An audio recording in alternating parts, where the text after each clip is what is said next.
ഇപ്പോൾ insomnia show കഴിഞ്ഞ് നിൽക്കുന്നൊരു അവസ്ഥയിലാണ്. അതെന്ന് വെച്ചാൽ ഒരു ബ്യൂട്ടിഫുൾ എക്സ്പീരിയൻസ്.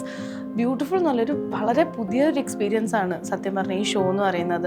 എന്ത് ഫാക്ടർ എടുത്താലും this show will definitely bring you A new experience, magical experience.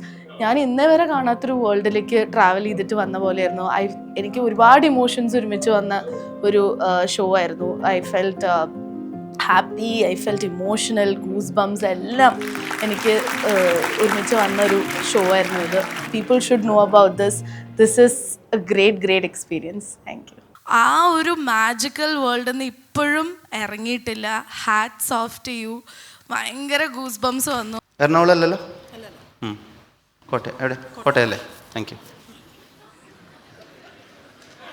Bloody mentalist. ആദിയുടെ ഈ ഷോ അത്ഭുതപ്പെടുത്തി കളഞ്ഞു എന്ന് എന്നോട് പറയാം. 2-2.5 മണിക്കൂർ എങ്ങനെയാണ് പോയെന്നറിയില്ല.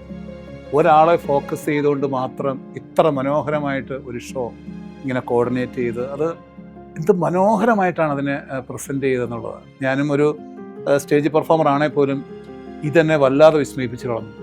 അതിഗംഭീര ഷോ. ഇത് ഒരിക്കലും ഒരാളും മിസ്സാക്കരുത്. ആഹാ, എന്നാ പിന്നെ അങ്ങനെ 3 മണിക്കൂർ അടുപ്പിച്ചടുപ്പിച്ച് ഇങ്ങനെ വിസ്മയിപ്പിച്ചും ആ ഒരു പ്രസൻറ്റേഷനാണ് അടിപൊളിയാണ്. കാരണം ഇങ്ങനെയോ നമ്മുടെ പേഴ്സണൽ ലൈഫായിട്ടും ഫിലോസഫിക്കൽ ആയിട്ടും ഇങ്ങനെ പ്രസൻറ്റ് ചെയ്യും. അപ്പോൾ അത് ഈ 3 മണിക്കൂർ it's totally worth it. And എന്താ പറയുക, എന്തൊരു കഴിവാണ്. നമ്മളെല്ലാവരും ഇത്രയും വിസ്മയിപ്പിച്ച് ഇങ്ങനെ ഷോക്കായിട്ടിരുന്നു പോയി. ആൻഡ് ഒരു വലിയൊരു എൻ്റർടൈൻമെൻറ്റും കൂടെയാണ്. വാതുക്കല് വെള്ളരി പ്രാവ് വാക്ക് കൊണ്ടും മുട്ടണ കേട്ട് തുള്ളിയാമെന്നുള്ളില് വന്ന് നീയാം കടല് പ്രിയനേ, നീയാം കടല്. വാതുക്കല് വെള്ളരി പ്രാവ് വാക്ക് കൊണ്ടും മുട്ടണ കേട്ട്. അപ്പോൾ തീർച്ചയായിട്ടും ഫാമിലിയുടെ ഒപ്പവും കുട്ടികളും കൊണ്ടുവരാം. അപ്പോൾ ഇത് ഒരിക്കലും മിസ് ചെയ്യരുത്.